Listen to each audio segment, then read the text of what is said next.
में निकल कर आया 98% senior doctor, senior engineer, senior scientist, senior professor, senior advocate, senior जजेस, चाहे सुप्रीम कोर्ट के हो चाहे हाई कोर्ट के हो, वो 98% सरकारी स्कूलों से पढ़े हैं।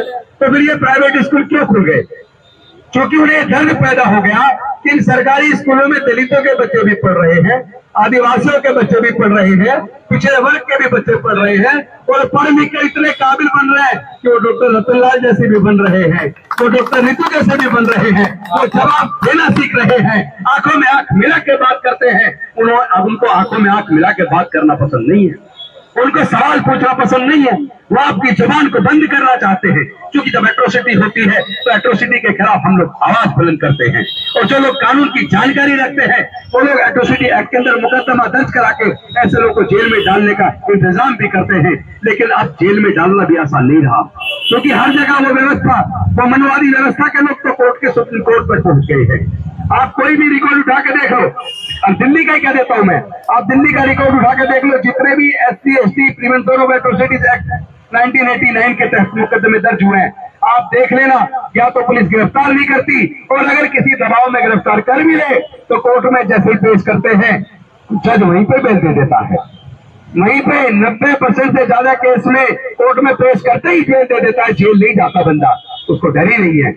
एट्रोसिटी एक्ट को डाइल्यूट किया गया, कोशिश की गई, वो तो 2 अक्टूबर 2018 को हमारे जामात सिपाहियों ने आंदोलन मजबूती से चलाया तो वो वापस हुआ।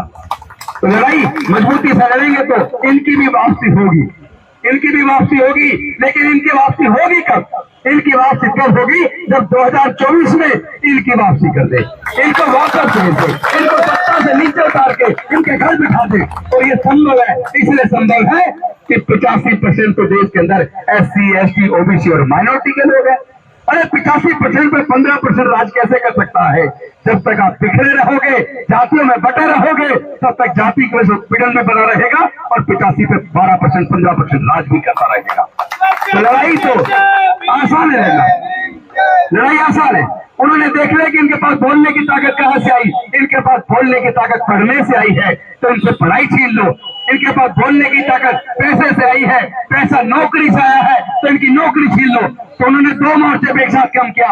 एक तरफ उन्होंने प्राइवेट स्कूल खोलने शुरू कर दिए, सरकारी स्कूलों को कमजोर करना शुरू कर दिया, तो आपके स्कूल चले गए, आपके स्कूल चले गए। फिर भी कुछ लोग मेहनत मशक्कत करके अगर 12वीं पास करते हैं, अब बच्चा सोचता है डॉक्टर बनूं, इंजीनियर बनूं, वकील बनूं, वो पहले उसे कोचिंग करने के लिए पैसा चाहिए, कहीं से अरेंज करके कोचिंग कर भी ले, और बच्चा एग्जाम पास कर लेता है। अब उसका इंजीनियरिंग के लिए एडमिशन के लिए उसको ऑफर आता है, उसके अंदर BLLB जो 5 साल की डिग्री है, जैसे नेशनल लॉ यूनिवर्सिटी है, उसके अंदर उसका सिलेक्शन हो गया, अब उसको फीस जमा करनी है।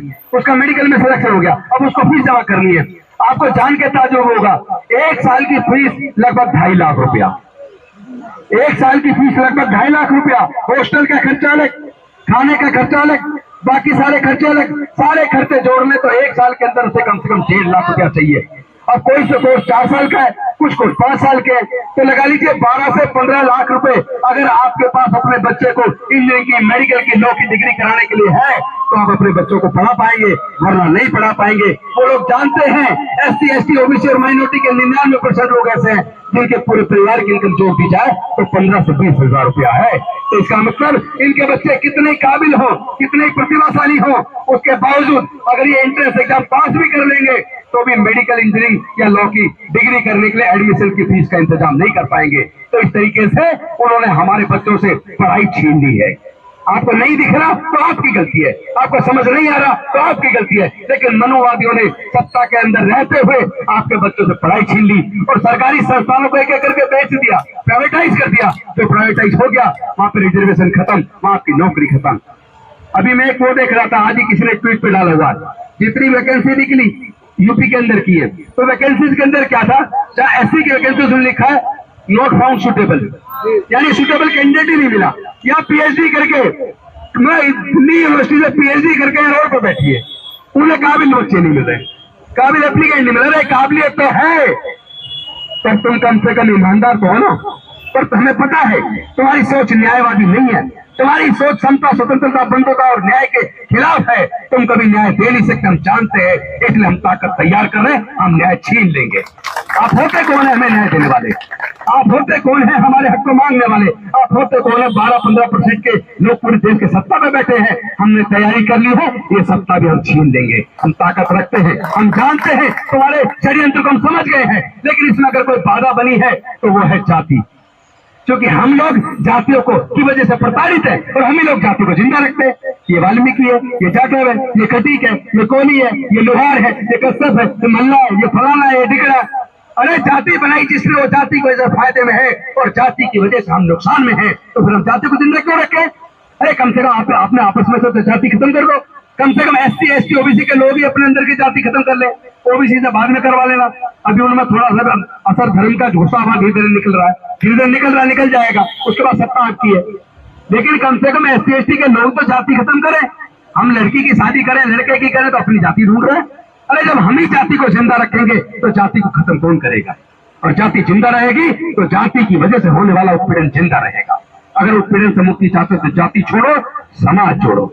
मिशन जय भीम के माध्यम से पूरे देश में जाकर मैं लोगों को यही आह्वान कर रहा हूँ, जाति छोड़ो, समाज जोड़ो। जिस दिन समाज जुड़ गया उसके बाद आपको ये धरने प्रदर्शन करके अपने हक की लड़ाई लड़नी पड़ेगी, बल्कि आप खुद वहां बैठकर न्याय करने की कुर्सी पर होंगे।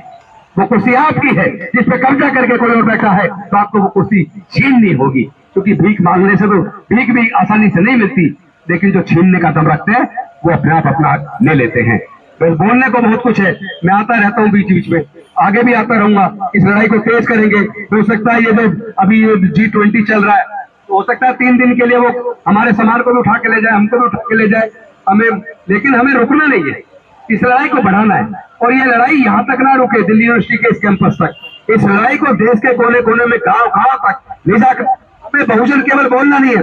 85 हम बोलते हैं, लेकिन 85 में तो होता क्या है, 70% धर्म के नाम पे जाकर उस 15% के साथ खड़ा होकर उनको 85 बना देता है और अपने आप को 15 बना देता है। तो 15 तो हमें हमारे ही लोग बना रहे हैं, हमें उस 85 को 85 बनाना है। तो उसके लिए बस सच को जानो, अगर सच जान लो तो सच को मान लो, सच को मान लो तो जाति को छोड़ दो, समाज को जोड़ दो, ताकत का निर्माण करो। जब ताकत का निर्माण हो जाएगा तो सत्ता भी आपकी होगी और ये सारी कुर्सियां भी आपकी होगी। बहुत बहुत धन्यवाद। नमो बुद्धाय। जय भीम, जय भारत।